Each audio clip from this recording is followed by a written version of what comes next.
66वां महापरिनिर्वाण दिवस है।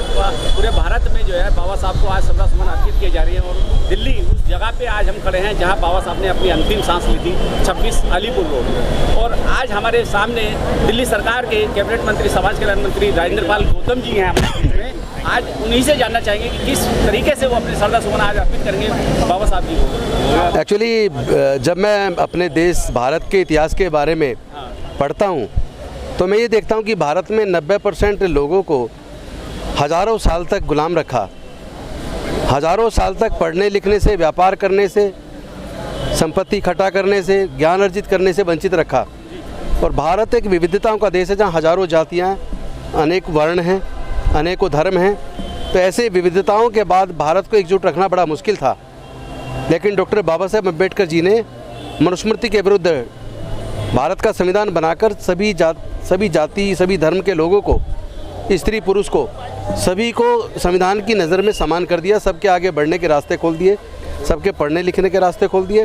तो भारत को ऐसी विविधताओं के बावजूद, जहाँ कितनी हर 50 किलोमीटर की दूरी पर संस्कृति बदल जाती है, भाषा बदल जाती है, तो ऐसे विविधताओं भरे देश में भारत को एकजुट रखना मुश्किल था। लेकिन डॉक्टर बाबा साहेब अम्बेडकर जी ने भारत को एक ऐसा संविधान दिया जिसने इतनी विविधताओं के बावजूद, इतने धर्म और इतने हज़ारों जातियों के बावजूद पूरे देश को एक बांध कर एक भारत के रूप में निर्मित किया और सबको समान रूप से आगे बढ़ने के अवसर प्रदान किए। तो आज मैं बाबा साहेब की पुण्यतिथि पर उनको अपने श्रद्धासुमन अर्पित करता हूँ। लेकिन जिस तरह देश में पुनः हमारे लोगों को गुलाम बनाने की साजिश चल रही है, भारत के संविधान को ख़त्म करके मनुस्मृति के शासन को लाने की कोशिश की जा रही है, हमारे लोगों को आज भी मतलब दूसरे लोगों के साथ शादी में बर्तन टच कर लेने मात्र पे हत्या कर दी गई है। चंपारण में आपने पढ़ा होगा, आपने अभी राजस्थान का पढ़ा होगा कि दूल्हे को घोड़ी पे बारात निकालने पर हमला हुआ है, अभी 3-4 दिन की बात है। तो इस तरह की घटनाएं रुक नहीं रही हैं, बल्कि जब से भारतीय जनता पार्टी की सरकार सत्ता में आई है, लगभग 7 सालों में लगातार नफरत बढ़ी है और लगातार हमारे लोगों के ऊपर जुल्म बढ़ा है। तो ऐसे में बाबा साहेब की जो सोच है, बाबा साहेब का जो विचार है, उसको और ज़्यादा मजबूत करने की ज़रूरत है। और मैं पूरे समाज का आह्वान करता हूँ कि बाबा साहेब को सच्ची श्रद्धांजलि ये होगी कि हम भारत के संविधान को मजबूत करें और बाबा साहेब की विचारधारा से देश को आगे बढ़ाएं।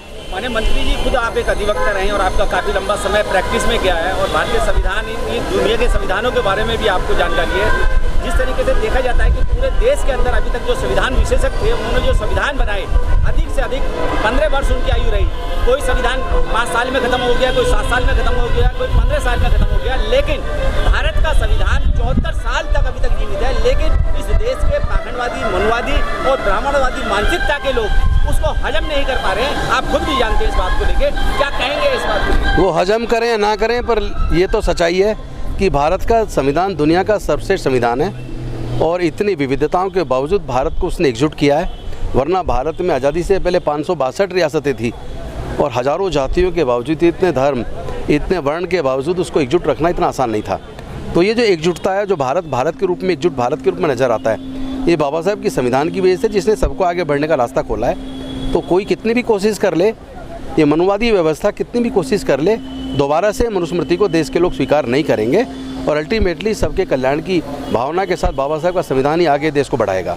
अच्छा, जिस तरीके से देखा जाए संविधान की हम बात कर रहे हैं, संविधान को दरकिनार करते हुए तमाम तरह की हत्याएं हो रही हैं, लूट हो रही हैं, बलात्कार हो रहे हैं। क्या नहीं लगता आपको कि इस मानसिकता के चलते कि इस शोषित, पीड़ित, वंचित समाज को कहीं ना कहीं दबाने का काम किया? नहीं, वो तो निश्चित तौर पर सच्चाई है।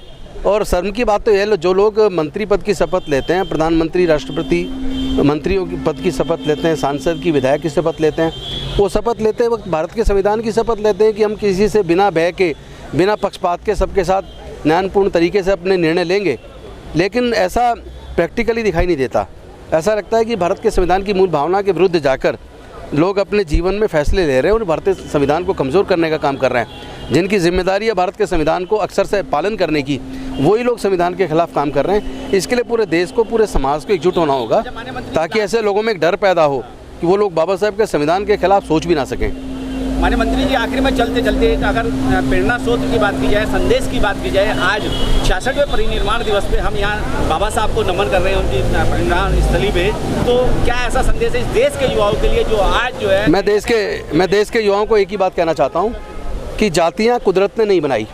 अमेरिका में जातियाँ नहीं है, इंग्लैंड में जातियाँ नहीं है, जर्मनी में जातियाँ नहीं है, फ्रांस में जातियाँ नहीं है, रसिया में जातियाँ नहीं है, चाइना में जातियाँ नहीं है। जापान में जातियाँ नहीं है, कोरिया में जातियाँ नहीं है, ऑस्ट्रेलिया में जाति नहीं है, न्यूजीलैंड में जाति नहीं है। ये जाति केवल भारत में है, और जिसने भारत में जाति बनाई उसी ने पूरा फ़ायदा उठाया। जाति की वजह से हमारे लोगों का उत्पीड़न हुआ है और आज भी हो रहा है। तो अब समय आ गया, जाति तोड़ो समाज जोड़ो। और मिशन जय भीम ने संकल्प किया भारत को 2025 तक, जो बाबा साहब का सपना था भारत को बौद्ध में बनाने का, अपने पूर्वजों की सांस्कृतिक विरासत में वापस लाने का, हम लोग समाज के 10 करोड़ लोगों को बौद्ध बनाएंगे और भारत को बौद्ध में बनाने का समय आ गया है। भारत बौद्ध में बनेगा, जातियाँ टूटेंगी, तभी भारत मजबूत होगा। धन्यवाद।